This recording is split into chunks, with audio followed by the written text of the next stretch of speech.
Hello, it's Jared Williams here from JWTV, and I'm here to give you another update on what was the looming panda crisis of 2000s. From previous updates, we know that worldwide deforestation is currently at a rate that could see the world's forests disappear within 100 years. However, JWTV has recently been given exclusive information of how groundbreaking policies from within China have been implemented and could be a defining turning point for humanity and biodiversity alike. As we can see by this graph, humans have always had an adverse effect on species extinction rates.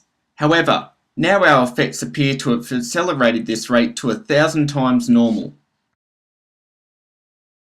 The panda is one such species that has bucked the trend and moved in an opposite direction, from endangered to vulnerable.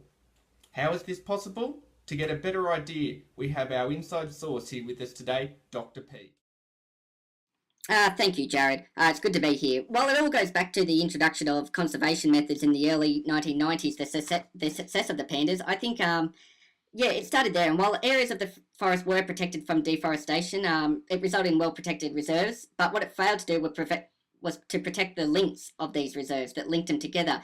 So while the policies were well intended, it did lead to further deforestation of these links that the giant panda used to transit their habitats. Luckily for the panda, though, it was only initial policy, and it was a building block of what was to come, really.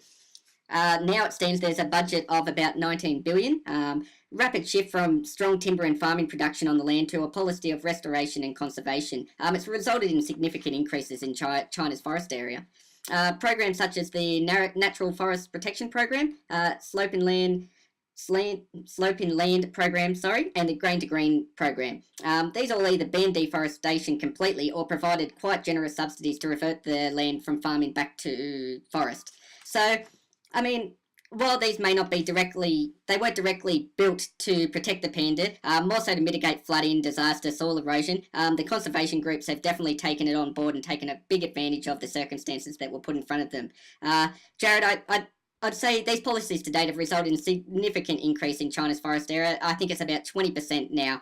It's truly amazing, and admittedly, the long-term sustainability of the program, I'm a bit hesitant about, but while it offers excellent results now, my question to the government is, what incentive will the farmers have to not return their land to farming after the program payments stop?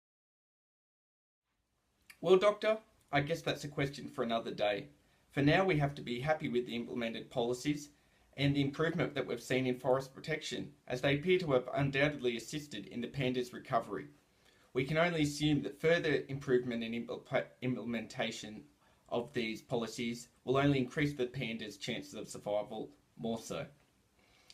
I think with the knowledge that the Chinese government recognises the remaining critical issue of fragmentation as the most immediate and significant threat to the panda, we can only hope current and new policies will become much more powerful tools for conservation, particularly if lessons are learnt from the past.